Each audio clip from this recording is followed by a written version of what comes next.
Любовь – это всегда восхищение. Всегда. Я восхищаюсь их преданностью, их любовью, их самопожертвованием. Вообще, это же единственное животное, которое может собой пожертвовать для человека, а человек еще должен заслужить эту любовь.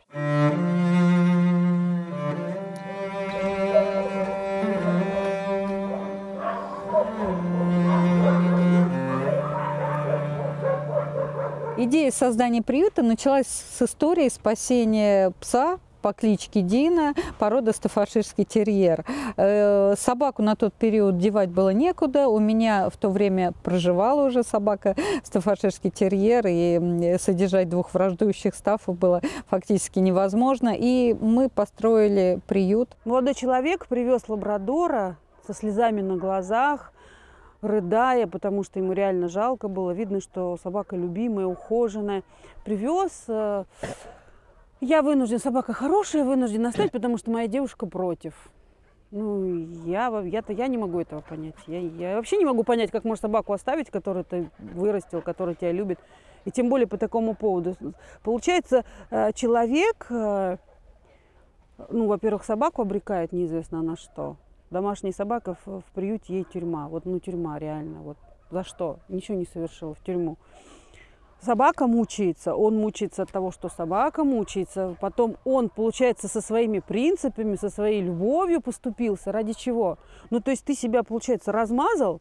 Ради чего? Ради какой-то девушки. А дальше что она потребует? Ну, это, конечно, да, все, знаешь, люди играют в игры, люди хотят чего-то там. Страдает в итоге животное. В любом случае, что бы мы ни делали, всегда у нас страдает тот, кто слабее. Тот, кто безответный. Тот, кто даже защитить себя не может. Даже сказать, что какой ты козел, я знаю, допустим. Ну, кто, если бы они умели говорить, да, может, ему тот же лабрадор сказал, да ты уходишь, а она звонит по телефону там какому-нибудь козлу. Знаешь, вот как мы верим, когда в Бога, когда молимся, когда у нас край, мы только на Бога надеемся. Вот то же самое мы для них.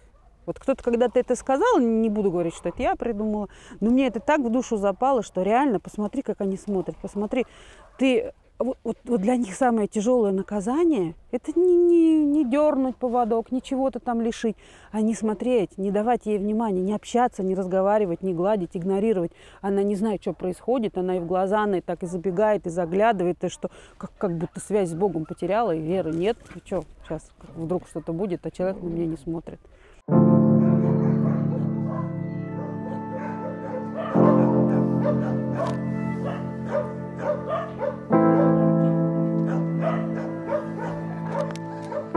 В общем-то, так уж стало, что приют стал местом, ну, объединения людей, и которые, ну, ищут в приюте просто общение с животными. У нас был один молодой человек из достаточно обеспеченной семьи, у него была какая-то личная трагедия, он там расстался с девушкой, и он приезжал в приют, достаточно такой, в общем-то, замкнутый, общался с животными, и таким образом, ну, я считаю, что приют еще оказывает такое психологическое воздействие и спасает людей от черствости души.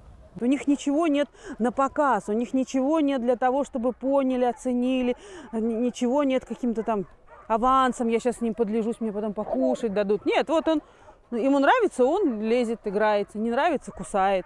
Здравствуйте. Что, вы хотите поучаствовать в разговоре? Ну, пожалуйста. Я вот этих вот двух подобрала, знаешь, слышу утром, ну, время такое, знаешь, в школу все идут, там, в училище, кто куда едет. Крик, соседи ругаются. Я выглядываю на улицу, вижу, значит, девчонка, студенточка молоденькая, и 4 щенка. И сосед на нее орет, что ты зачем этих щенков принесла сюда, подбрасываешь. А она, да это не я, это не мои щенки. Короче, она идет, и эти 4 крошечных щенка бегут за ней. Я понимаю, что она идет на остановку. Сейчас она садится в маршрутку, уезжает. Куда с остановки? Я просто, вот знаешь, представила вот этот ужас маленьких детей, которые... Ну как они? Ну они, естественно, они не понимают, что они бросили сейчас им тут смерть. Они не понимают, что машина, они не понимают, они будут каждому человеку. Ну кто-то что-то покормит, а кто-то пнет. Ну прям вот, ну сразу же там 2 из них под колесами останутся. Ну я выскакиваю из дома, собираю их, приношу. Вот они. И вот они. Пацанов пристроили, 2 пацана было, 2 девчонки. Пацанов пристроили, девчонки вот. Ну красотки какие. Бывали случаи, когда собак могут взять и вернуть, но мы всегда говорим людям, которые берут собаку из приюта, что у вас есть право на ошибку, что в любом случае, если что-то не срастется, лучше верните нам собаку. Не стесняйтесь этого факта, потому что люди некоторые стесняются признать тот факт, что они не справились или разочаровались и стараются эту собаку куда-то определить или еще в худшем случае выкинуть. Мы всегда говорим, возвращайте собаку, у вас есть право на ошибку. Бывают, к сожалению, такие случаи, когда вот 4,5 месяца, вот у Морса у нас была щенок, 4,5 месяца они ее забрали, продержали 3,5 года и привезли. И знаешь, какой аргумент?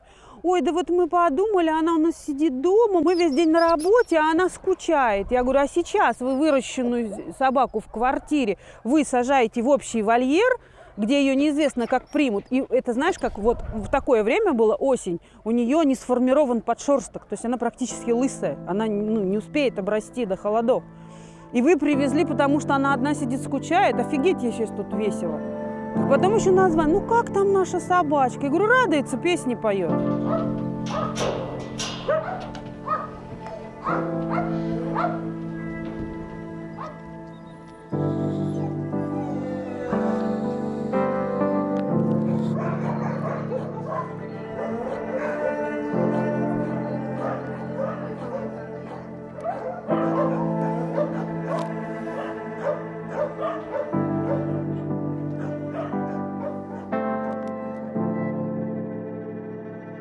Если она родилась и выросла на улице, для нее приют – это тюрьма.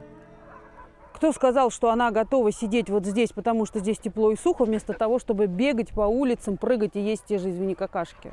Это только мы так считаем. Мы свое мнение им навязываем. Собаки, которые остаются здесь, они здесь встречают старость. Больше всего они здесь страдают от того, что недостаток внимания, недостаток любви. Ну сколько любви там, вот их сидит там 300, да, сколько там. Ну, прошел один человек, покормил, постоял, чтобы не отобрали тарелку. Другой человек прошел, убрал, и все. А в основном они сидят в вольерах, смотрят друг на друга, никакого веселья. Те, которые вот во внешнем периметре, да, у них какая-то движуха, они наблюдают за людьми, за гостями, за животными, там, за лошадьми, за кем угодно. А тех, кого буквой вот «П», да, стоит, они смотрят только на друг друга. У них изо дня в день они видят только друг друга. Ну, солнце иногда.